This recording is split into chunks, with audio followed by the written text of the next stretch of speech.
여러분 혹시 니켈이라는 금속을 알고 계신가요? 배터리, 스테인리스 스틸, 특수화금 등 현대 산업 전반에서 빠질 수 없는 핵심 소재인데요. 그런데 이 니켈은 발견 당시 사람들에게 저주가 들린 매우 위험한 금속으로 오해받기도 했었습니다. 심지어 니켈이라는 이름 자체가 악마와 연관이 되어 있을 정도인데요.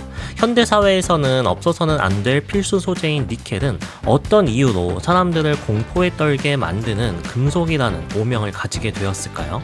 오늘의 뭉치과학에서는 한때는 사람들을 공포에 떨게 했지만 지금은 인류의 삶에 없어서는 안 될 금속이 된 니켈에 숨겨진 흥미로운 이야기를 들려드리도록 할 텐데요. 그 전에 오른쪽 밑에 구독 버튼 잊지 마시고요. 그럼 바로 시작해 보도록 하겠습니다. 중세시대 독일의 광부들은 에르츠 산맥에서 붉은 빛을 띠는 광석을 발견하게 되는데요.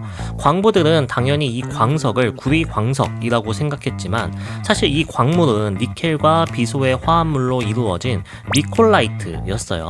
겉모습이 구리광석과 너무 비슷하다 보니 혼동할 만도 했는데요. 그런데 단순히 이건 구리가 아니었구나 하고 끝났다면 아무 문제도 없었을 텐데 문제는 그렇게 간단하게 끝나지 않았어요. 광부들은 일반 구리를 만드는 것처럼 니콜라이트 광석을 고온에서 녹이기 시작했는데요. 이때 니콜라이트 광석에 포함되어 있는 비소가 산소와 반응해 산화비소라는 맹독성 가스를 만들어냈던 것입니다. 이 가스는 성인을 기준으로 단 70에서 180mg만 섭취해도 사망에 이를 정도로 치명적인 맹독성 가스인데요. 설령 당장 죽지 않더라도 장기간 노출되면 피부암, 폐암, 방광암, 간암을 일으킬 수 있는 1급 발암물질입니다. 문제는 이 가스가 무색무취의 증기라서 작업자들은 가스가 발생하는지도 몰랐다는 것이죠. 그러니 당시 사람들은 어떻게 생각했을까요? 구리광석처럼 보이는데 구리는 전혀 나오지 않고 대신 사람들은 이유도 모른 채 죽어나가니 이 광석은 당연히 공포의 대상이 될 수밖에 없었겠죠. 그래서 광부들은 이 니콜라이트를 구리는 악마가 빼앗아가고 저주만 남은 광물이다 라고 믿었고 구리를 뜻하는 독일어 쿠페르와 광산 속에 살면서 광부를 속이고 해를 끼치는 악령을 의미하는 니켈을 붙여 쿠페르 니켈이라고 부르게 되었어요. 비록 저주받은 광물이라는 오명을 얻었지만 쿠페르 니켈 광물에 구리가 들어있다는 믿음은 쉽게 사라지지 않았습니다. 그러던 중 1751년 스웨덴의 화학자 아크샬 프레드릭 크론스테드는 이 광물에서 구리를 얻기 위해 실험을 진행했는데요. 하지만 아무리 시도해도 붉은 빛의 구리는 나오지 않고 은백색의 전혀 다른 물질만 얻을 수 있었어요. 그래서 크론스테드는 이 정체불명의 은백색 물질을 면밀히 관찰하게 되는데요. 금속 특유의 광택과 단단함, 그리고 화학적 반응을 통해 금속의 성질을 가지는 것을 알게 되면서 지금까지 알려지지 않았던 새로운 금속 원소임을 깨닫게 됩니다. 즉 니콜라이트에 포함되어 있던 원소는 구리가 아니었던 것이죠. 그래서 크론스테드는 원래의 이름인 쿠페르 니켈에서 구리라는 말을 뜻하는 쿠페르를 떼어내고 니켈이라는 이름을 붙였어요. 이렇게 해서 니켈이 세상의 모습을 드러내게 되는데요. 재미있는 것은 니켈을 발견한 크론스테드 역시 니켈에서 발생하는 독성 가스에 대한 정체는 전혀 인지하지 못했다는 것입니다. 이렇게 위험을 무릅쓰고 드디어 정체가 밝혀진 니켈. 이 정도 위험을 감수하고 개발했다면 어딘가에 쓰여야 할 텐데요. 그럼 니켈은 어떤 곳에 쓰이기 시작했을까요? 니켈은 단단하고 쉽게 부식되지 않는 성질을 가진 금속인데요. 본격적으로 활용되기 시작한 계기는 19세기 중반 니켈과 구리를 섞어 만든 백동합금이 개발되면서부터였습니다. 주기율표에서 니켈은 28번, 구리는 29번으로 나란히 이웃한 원소라 화학적 성질이 비슷해서 서로 균일하게 잘 섞이는 특성이 있는데요. 그런데 이 둘을 섞으면 붉은 빛의 구리는 그 색을 잃고 은백색으로 변하게 됩니다. 그래서 하얀 구리라는 뜻의 백동이라는 이름이 붙은 것인데요. 이 백동을 가장 흔하게 볼 수 있는 응용 분야가 바로 동전입니다. 왜 미국의 5센트 동전을 니켈이라고 부르잖아요? 그 이유가 10센트, 25센트, 50센트 동전은 표면만 니켈로 코팅을 했는데 5센트 동전만 구리 75%, 니켈 25%로 만들어진 백동 합금으로 만들어서 동전 중 가장 많은 니켈을 포함하고 있기 때문이에요. 우리나라의 100원과 500원 동전 역시 같은 조성의 백동으로 만들어지고 있죠. 여러 나라가 백동을 사용하여 동전을 만드는데요. 캐나다는 아주 과감했어요. 니켈이 풍부하게 매장되어 있는 나라답게 아예 99.9% 순수 니켈로 동전을 만들었던 시기도 있었거든요. 그런데 니켈의 가격이 급격하게 상승하면서 2000년 이후에는 철에 니켈을 도금한 동전으로 바꾸었습니다. 백동 개발 이후 20세기 초에 니켈의 사용을 더욱 폭발적으로 늘린 새로운 합금이 탄생하게 되는데요.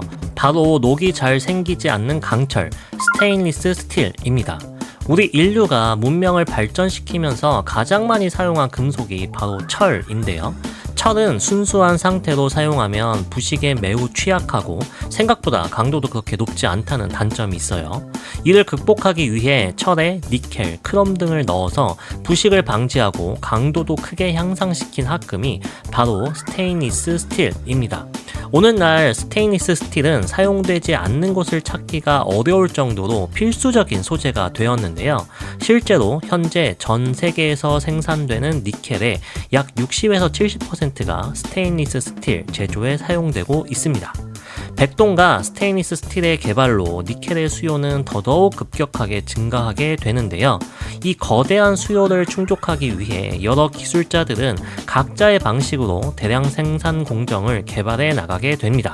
이 과정에서 니켈 재련 시 발생하는 산화 비소의 위험성이 점차 알려지게 되었고 보다 안전한 재련 기술들이 점차 자리 잡기 시작했어요.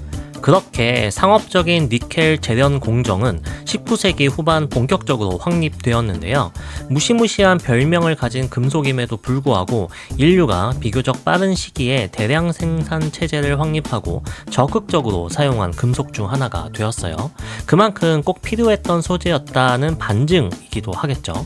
하지만 악마의 금속이라는 이미지는 쉽게 사라지지 않았는데요.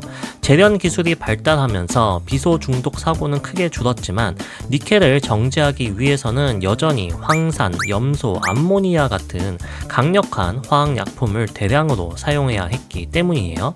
그래서 재련소 현장에서는 니켈은 산의 악마다 라는 말이 돌 정도로 위험하고 까다로운 금속이라는 인식이 팽배해 있었습니다. 20세기에 들어서면서 니콜라이트에서 발생하는 비소 문제 때문에 니켈은 더 이상 니콜라이트에서 생산되지 않게 되었습니다.